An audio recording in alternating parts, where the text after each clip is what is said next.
everybody, it's Howard and welcome back to the HR Show Experience. We're about to make a video about the Pretty Little Liars spring finale, okay? But before we make that video, click the subscribe button, forward this video on Twitter and Facebook, leave it thumbs up, and let me know what you think of Pretty Little Liars in my video and all of those other good things in a comment after this video is over or during. Leave a few comments. Who's to count? I mean, you know, get your little thought out. Get it out. So it starts off from where it left off on the last episode where the girls went to the storage bin with the key, got the little flash drive out. Now they're on the computer, alright, looking at what's on the flash drive. And apparently what's on the flash drive is Jenna and what's his name? Toby. Jenna and Toby trying to be nasty. Jenna's trying to get him to rub her down. And he's just like, no, I don't want to. That's gross. You're weird. Then we have Aria coming downstairs, okay? Aria comes on downstairs to her parents discussing, you know, how they're having a teacher mixer thing at their house, which I don't quite understand why they're having it at their house. You know, I wouldn't have ever done something like that.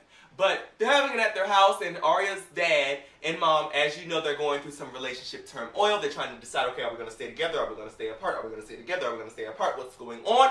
But she's saying, meaning her mom, it's like, well, what do we say to the people? Because I technically don't live here. Do we say, welcome to our home? And then Aria's like, well, Dad, you want me to help you out with the mixer? Blah, blah, blah. And he's like, well, good gracious, yes, I would love that. The next thing we know, Ezra's not going to be Aria's teacher no more, so now they're going to be able to go out and about in their relationship, but yet and still, let's just quite think about this here, people. Ezra's how old is he now? And Aria is how old? Y'all still can't go out. Y'all still can't do nothing, because you're going to go to jail, Ezra. Ezra, you're trying to go to jail, okay? I really hope that Aria's like 17.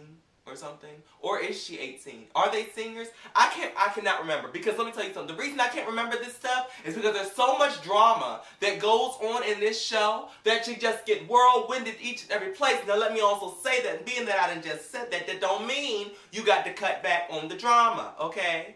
It just means let me be lost, okay? Because the drama is what keeps me coming back.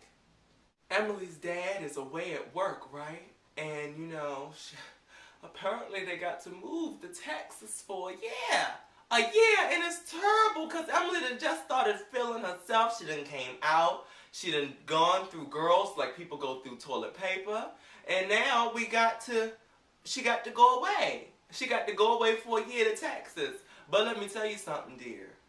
I've been to Texas. There's some fine people in Texas. The next thing we know, they all confronted Jenna about the tape. Now let me tell you something. I did in the beginning, I said, oh Lord, Jesus, help her. Help that blind girl. They done confronted her and they gonna jump this heifer because she'd have been doing some foolishness. She'd have been doing some foolishness and trying to get all these people in a tizzy, okay? But yet and still, I'm not gonna back down because I did feel some type of way when Hannah smacked the hell out of her, okay? She said, PAM! This is Hannah. But that was on a previous episode, not this one. But they confronted her about the tape, and she said, yes, we have it, and all of this. And Hannah gets to go, Jenna gets to going through, and she's like, so, what do you want? She said, well, what do I get now that I didn't help you? She said, well, what you're going to get is, honey, we're going to keep this video, actually, but we're going to keep it on a good little place, nice little place, so that nothing get, you know, all situated, okay, for you in a bad way. Merry Christmas. Then it turns around that Jenna is messing with the police officer that's following the girls. I said, no, this is a mess. Everybody is tied all up into every which type of thing. Then Ezra's ex comes knocking on Aria's door at the mixer, okay? At the mixer. And Aria opens it up and she's like, what are you doing here? I'm surprised she ain't slammed it on her face. Okay? But yet and still, Aria truly messed up, people, because I'm about to read this situation. She truly messed up. Because remember, Aria, you ain't supposed to know who she is, girl. You're not supposed to know. So now, when we come back when the show comes back, now they're going to be like, how do you know me? What's going on? How do you know this girl? How do you say this? What makes you say that? Oh, now you're going to have all eyes on you and Ezra, girl. And you and Ezra want to be nasty and freak nasties and stuff and want to go all out in public, girl. But yet and still, now you done messed it up. Now y'all can't go nowhere. You can't even really talk to them now because now Miss Heifer Ho over here is going to be at a situation. But then also, isn't she teaching at the school, college, whatever, where Ezra's going to be at? And he ain't tell her, which means Ezra done lied, and then it was a terrible situation in her bedroom, which quite honestly, I don't quite know how Ezra got up into her bedroom, because see, if this had been my house, look, somebody was coming up the steps at my house, my aunt would have been on it. She's like, excuse me, can I help you? Can I help you? Actually, the mixer's downstairs in the living room. The living room, Why are you going upstairs? Oh, you need to use the restroom? Oh, actually, there's a restroom around the hall, actually. You don't need to go upstairs, actually. You can come on down. Where's Arya? Arya's in her room. Where is that where you were going? You perv, you nasty. Hannah deleted Caleb's number. And why did she delete Caleb's number? Because that evil heifer didn't even give her the daggone note that he wrote saying how he loved it. That was going to be a beautiful relationship. It was going to be beautiful, and I was going to enjoy it, even though he was a bit two-faced and underhanded and just a mess, because he was messing around on over there with the foolishness with Jenna. Jenna paid him to spy on him. Terrible. Then Spencer and her sister gets into a car accident, right? Gets into a car accident.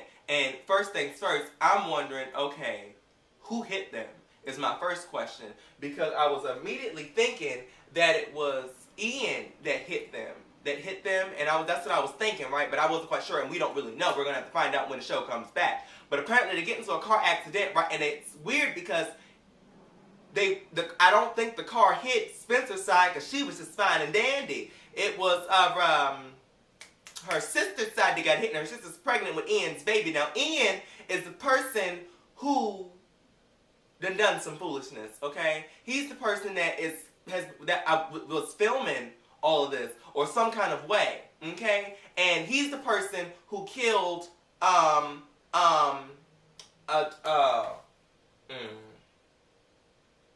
Emily? No.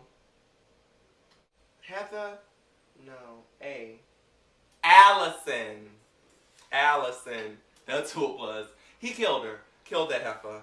And they were having an affair. What is up with all these grown people messing around with children? This is weird.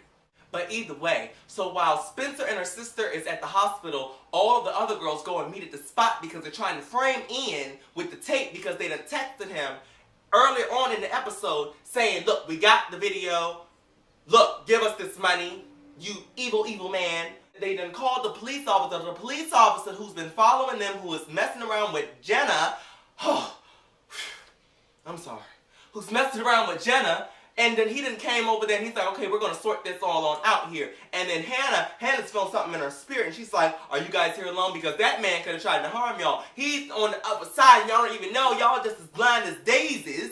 And then we come on over, and we're thinking Ian's pulling on up. Ian ain't pull up. We done got a decoy. It was somebody else, right? He done paid him to come on through there. He ain't stupid, Ian. And then so while they're there sitting, sorting themselves up with that, on the way back to their house, calling Spencer, because like, Spencer, what's going on? This, that, and the fourth. And then she tells them, this, that, car accident, blah, blah, blah, blah, blah. But then Spencer, her sister, leaves her cell phone at the church, so Spencer hits it on over to the church, right, trying to find it. And next thing we know, while she's coming up trying to find the phone, she couldn't find it. Ian is standing right there.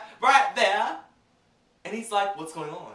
Oh, I got a text message today about the video, but it was from a blocked number, but I can reply. And her phone goes off, and then all hell breaks loose, okay? She gets to running. And then, of course, like a dumb girl, you supposed to be smart as the day is long, honey. How many books have you read? And in none of them books, they told you you're not supposed to run up, you're supposed to run out the front door. But no, what did she do? She ran up into the bell tower. She ran on up in there, and and on the way up, she's calling her friends like, good Judy's!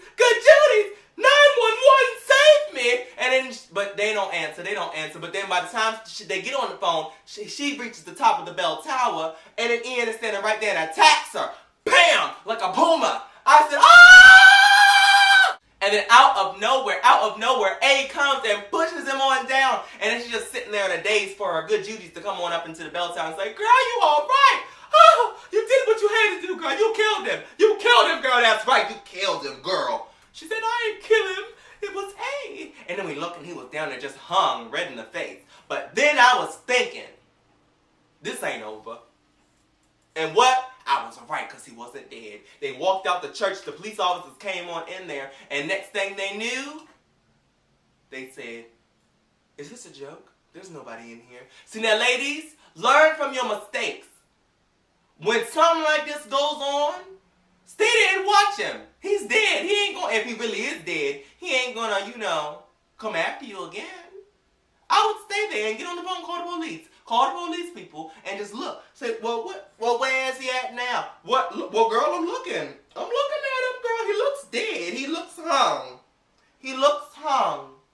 But I'm not quite sure. So you should send somebody over in there. Look, I'm going to stay in here and I'm going to stare and see if he comes back to life, girl. But look, I don't know if he really did. He might have just got his head knocked out or something. But he looks hung. That's what you're supposed to do. Something of that nature. Something along those lines. But either way, what a finale! What a finale! This is great! This is a great, great show and I'm so pleased. I'm so pleased and I love Pretty Little Liars so much. It is really one of my favorite shows. I have never read the book. Books. Sorry, plural. Probably, you know, maybe like after the next season is over, I'll read the books. You know, something like that. I don't know. I'm not really a book follower. The only, like, series that I've followed, like, religiously was Harry Potter, and that's almost over too. Harry Potter. Anyway, thanks so much for watching, and I'll see you next time. Bye!